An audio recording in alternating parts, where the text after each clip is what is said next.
Ibele and David began planning their wedding. It wasn't going to be a big, fancy wedding.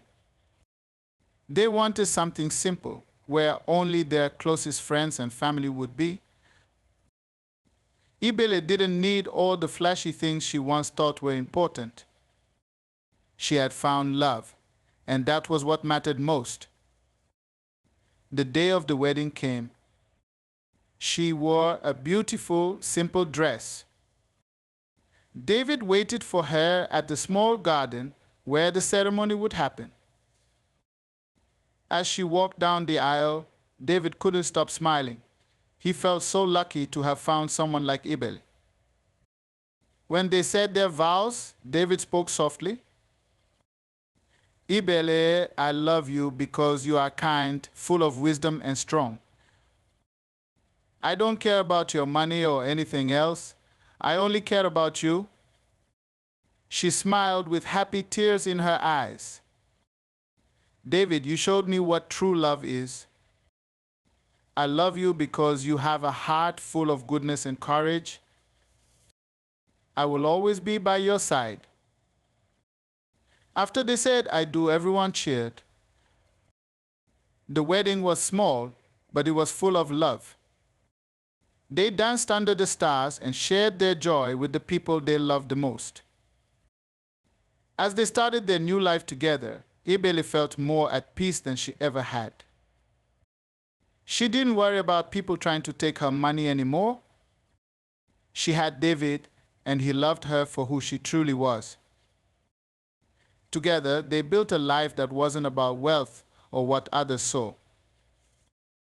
It was about trust, kindness, and real love. But one day, something unexpected happened. A man from Ibele's past, Jide, the third man who had left her, returned. He had heard that she had married someone, and he wanted to talk to her. Ibele was shocked to see him again, and she didn't know what he wanted. She thought she had left that part of her life behind. David stood by Ibele's side, holding her hand. He looked at Jide and said, "Whatever you have to say, you can say it here." Jide looked nervous.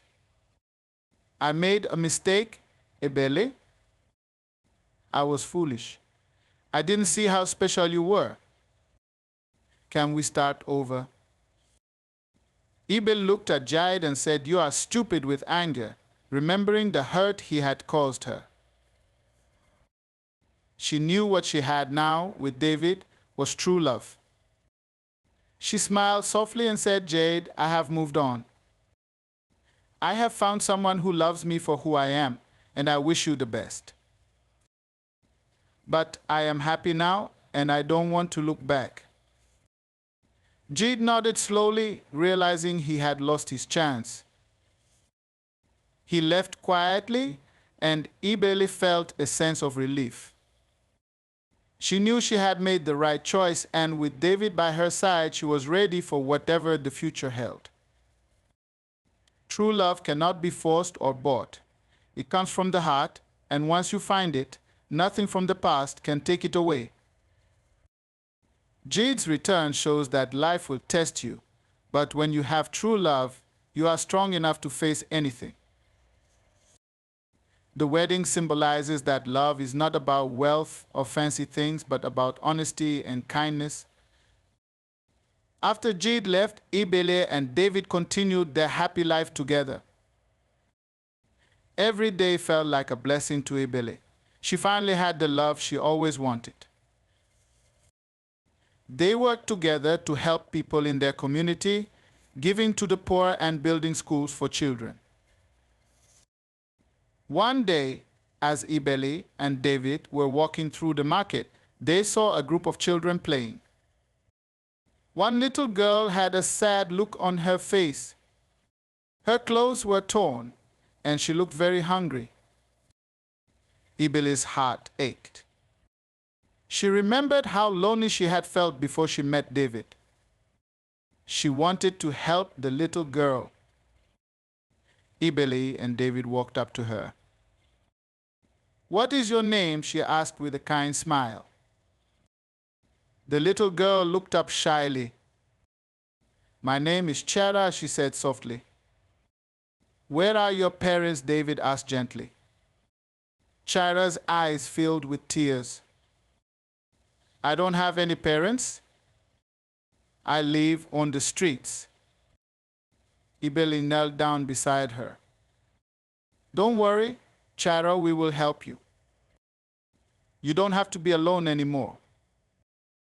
They took Chera home with them, fed her, and gave her new clothes. Soon Chera was smiling and laughing. She loved being around Ibele and David. They decided to take care of her like she was their own daughter. As time passed, Ibele realized that her life was fuller than she had ever imagined. Not only had she found true love, but she had also found a family.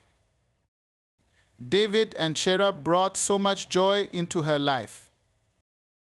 One evening, as they sat together watching the sunset, David said, I think we should adopt Chera. She has become like a daughter to us. Ibele's heart swelled with happiness. I think so too. I love her as if she were my own. So they officially adopted Chera, and she became part of their family. Ibele couldn't believe how much her life had changed. She had once been lonely, feeling like no one would love her for who she truly was. But now she had a husband who loved her deeply and a daughter who brought joy to her every day. But life still had more surprises. One day, as Ibele was helping in one of the schools they had built, she noticed a man standing at the gate. He looked familiar. As she walked closer, her heart skipped a beat. It was Emeka, the first man she had ever trusted, the one who had also left her long ago. Ibele Emeka said, his voice filled with regret.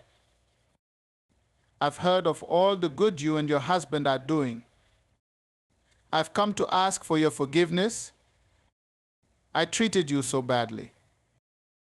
I don't expect you to forgive me, but I wanted to say, I'm sorry, please. Ibele looked at him calmly. Emeka, I was hurt by what you did. But I have found peace and love now. I have a wonderful husband and a beautiful daughter. I am happy. I forgive you, but I am no longer the same woman you left. Emeka lowered his head. Thank you, Ibele. I wish you all the happiness in the world. As Emeka left, Ibele felt a deep sense of peace. She had closed the last chapter of her past. Her heart was full, her life complete. True love and happiness come when we let go of the past and open our hearts to the right people.